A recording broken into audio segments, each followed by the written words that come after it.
कभी सोचा है कि पुरानी बीमारियां इतनी पेचीदा क्यों होती हैं?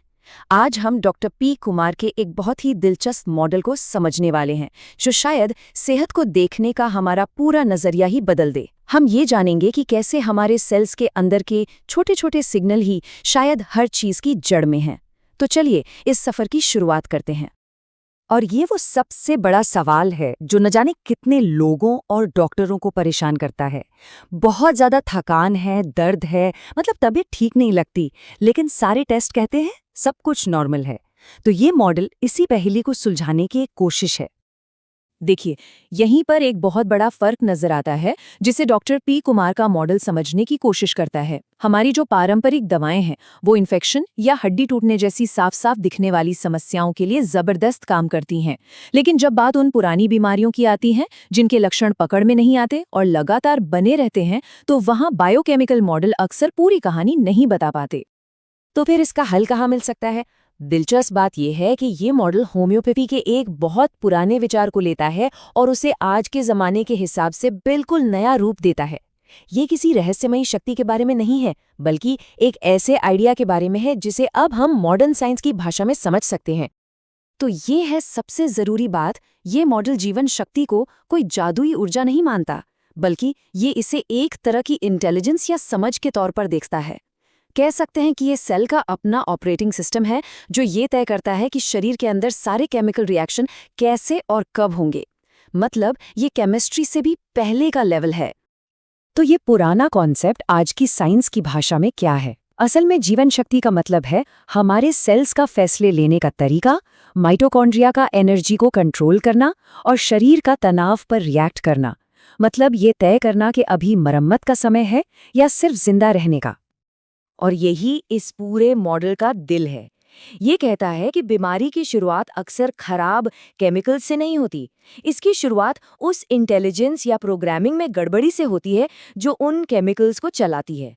केमिकल में बदलाव तो बस उस गड़बड़ी का नतीजा होता है।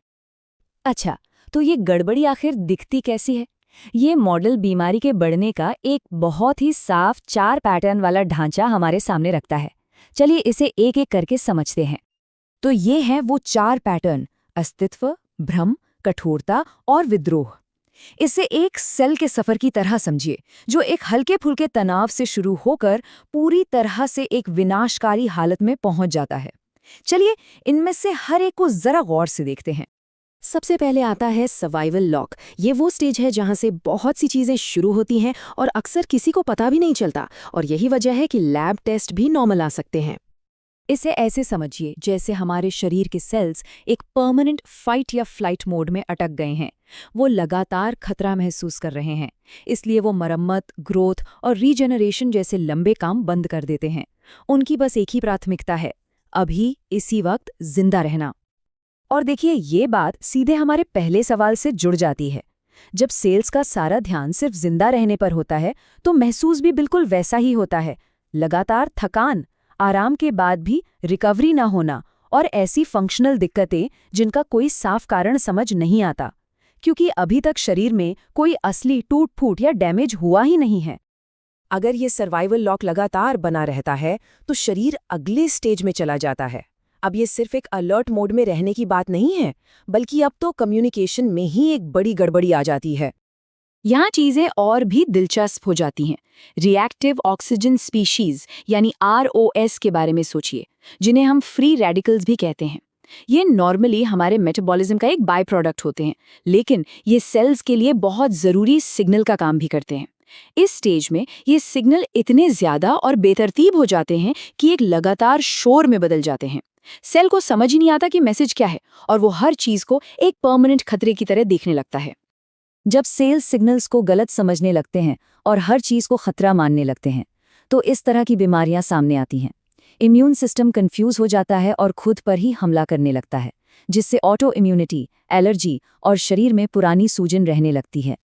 और यहीं से ये भी पता चलता है कि सिर्फ एंटीऑक्सीडेंट लेना हमेशा जवाब क्यों नहीं होता। हाँ, वो इस शोर को यानी ROS को कम तो कर सकते हैं, लेकिन वो असली जड़ को ठीक नहीं करते, जो कि सेल की सिग्नल्स को सही ढंग से समझने की क्षमता है। ये ऐसा है जैसे वॉल्यूम तो कम कर दिया, लेकिन रेडियो अभी भी गलत स्टेशन पर ही लगा हुआ है। अब हम बीमारी के आखिरी और सबसे गंभीर चरणों की तरफ बढ़ते हैं, यानी पैटर्न 3 और 4। यहाँ पर बात सिर्फ कम्युनिकेशन से आगे बढ़कर शरीर में असली, दिखने वाले स्ट्रक्चरल डैमेज तक पहुंच जाती है। ये टेबल इस बात को बहुत अच्छे से समझाती है। पैटर्न 3 मेटाबॉलिक कठोरता में शरीर एक तरह से जिद्दी हो जाता है। वो एनर्जी को मरम्मत में लगाने के बजाय सूजन और फाइब्रोसिस पैदा करने में लगा देता है, जिससे डायबिटीज जैसी परेशानियां होती हैं। और फिर आता है पैटर्न 4 सेल्यूलर विद्रोह, जहां पूरी तरह से अराजकता फैल जाती है। सेल्स अपने तयशुदा प्रोग्राम के हिसाब से खत्म होने से मना कर देते हैं, जो आगे चलकर कैंसर या ऑर्गन फेलियर की वजह बन सकता है। और यहाँ एक बहुत ज़रूरी बात समझनी होगी। इस मॉडल के हिसाब से इस प्रोसेस में जितनी जल्दी दखल दिया जाए, बीमारी को पलटने की संभावना उतनी ही ज़्यादा होती है। एक बार जब स्ट्रक्चरल डैमेज का स्टेज आ जाता है तो उसे पूरी तरह से ठीक करना बहुत बहुत मुश्किल हो जाता है। तो इन सब बातों को एक साथ रखकर देखें तो ये मॉडल हमें देता क्या है? असल में ये हमें पुरानी बीमारी को देखने का एक बिल्कुल नया नक्शा देता है, जो अलग अलग बीमारियों के बजाय उस एक प्रोसेस पर ध्यान देता है जहां से ये सब शुरू होता है। तो इस नज़रिए के फायदे क्या हैं? ये समझाने में मदद करता है कि क्यों इतनी सारी अलग अलग बीमारियों की जड़ें एक जैसी हो सकती हैं। ये दिखाता है कि शुरुआती स्टेज में ही बीमारी को रोकना इतना ज़रूरी क्यों है, और ये भी साफ करता है कि अलग अलग तरह की दवाएं, चाहे वो पारंपरिक हों या वैकल्पिक, इस बीमारी के सफ़र के किस मोड़ पर सबसे अच्छा काम कर सकती हैं। ये बात बहुत अहम है। इस मॉडल का मकसद किसी भी चीज़ को गलत साबित करना नहीं है। इसका मकसद एक पुल बनाना है, पुराने ज्ञान और नई साइंस के बीच एक कनेक्शन ढूंढना है, ताकि पुरानी बीमारी की एक ज़्यादा मुकम्मल तस्वीर हमारे सामने आ सके। तो आखिर में सवाल यही बचता है, क्या पुरानी बीमारी का असली राज सिर्फ केमिस्ट्री में नहीं, बल्कि सेल्यूलर कम्युनिकेशन की भाषा में छिपा है? क्या हो अगर हम अपने सेल से उनकी अपनी ज़बान में, यानी एनर्जी और सिग्नल्स की ज़बान में बात करना सीख जाएं?